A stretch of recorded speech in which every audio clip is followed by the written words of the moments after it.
Newsmax.com, also Newsmax TV. Glad to have you along for the ride, and really glad to have the former Speaker of the House of the United States of America, Newt Gingrich, on the line. Hi, Newt. How are you doing? It's great to be with you again. Yeah, I'm doing great. Really a pleasure to have you back on the program, and there's so much to get to. I want to start out by saying your book is doing gangbusters, New York Times bestseller, runaway bestseller called Understanding Trump, and we hope that people will go and get it if they haven't gotten it yet. And you've got an online course where people can learn directly from you called Defending America that we'll get to in a second. You got a lot going on, is what I'm saying.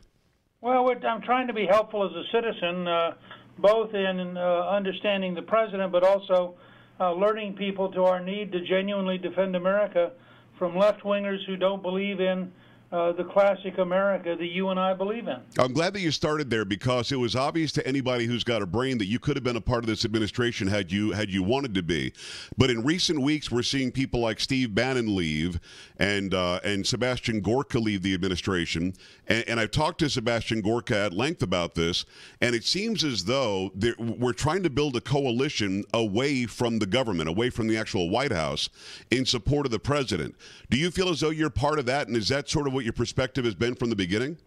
Well, I've always felt that I could be more helpful explaining Trump than being inside the administration.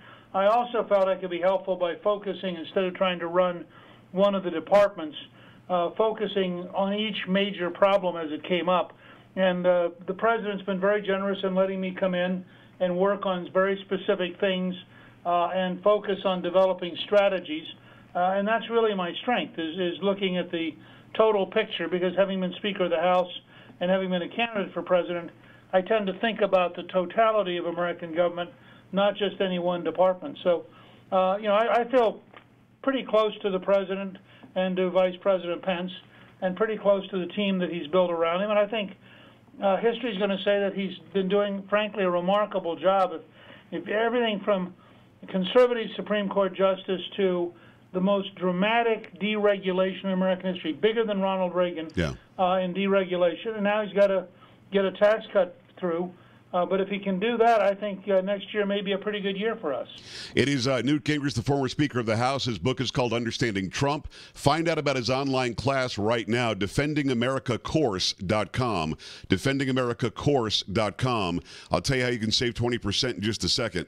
Mr. Speaker, as you were talking about that, it made me think, there is a swamp in Washington, D.C. The swamp is probably deeper, thicker, and uglier than the president thought going in, and he probably thought it was pretty bad going in. But let's go back to when you were Speaker.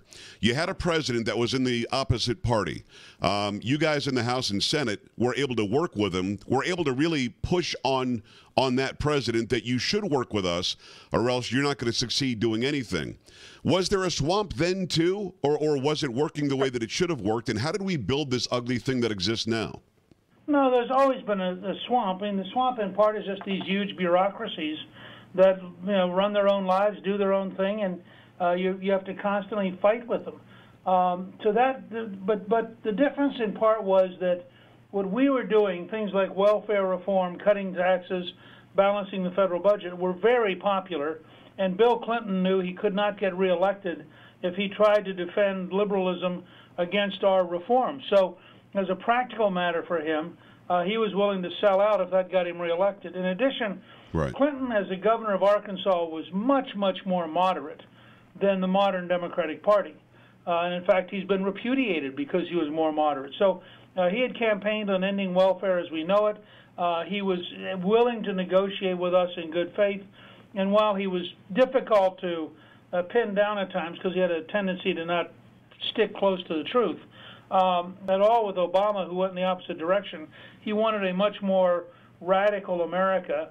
My one daughter said that he campaigned on change you can believe in, and then tried to spend his time trying to change what we believe. And I think that's a pretty accurate way of putting it. Obama represents genuine radicalism. And now you have people like Elizabeth Warren, like Kamala Harris, like Cory Booker. All of them are moving in the direction of genuine radicalism. And, of course, last year you had Bernie Sanders proving that there's a pretty big base in the Democratic Party for a genuine socialist, big government, centralized system. And how did we get there? Did we get there through indoctrination from the media, from academia, from Hollywood over the years? I mean, why would this younger generation want that when it's completely anti what got us here to begin with, the greatest country on earth? Well, that's part of why I developed this course on defending America, because I wanted to say to people, we have got to win the intellectual fight. I was a very junior congressman when Reagan came into office. Reagan took on communism in Moscow, but he didn't take on communism at Yale University. Right. And the result is that we have just steadily moved to the left intellectually, and that affects our news media, it affects our judges, it affects Hollywood.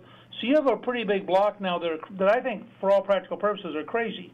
I mean, they look at a place like Venezuela and they learn nothing. Right. Venezuela is the biggest disaster in the Western Hemisphere. It's proof that dishonest, thieving, big government bosses don't work. And yet you go to the left and they don't want to talk about it. They don't want to confront the fact that their vision of a big government future is fraught with danger and fraught with a genuine threat both to our economy and to our freedom.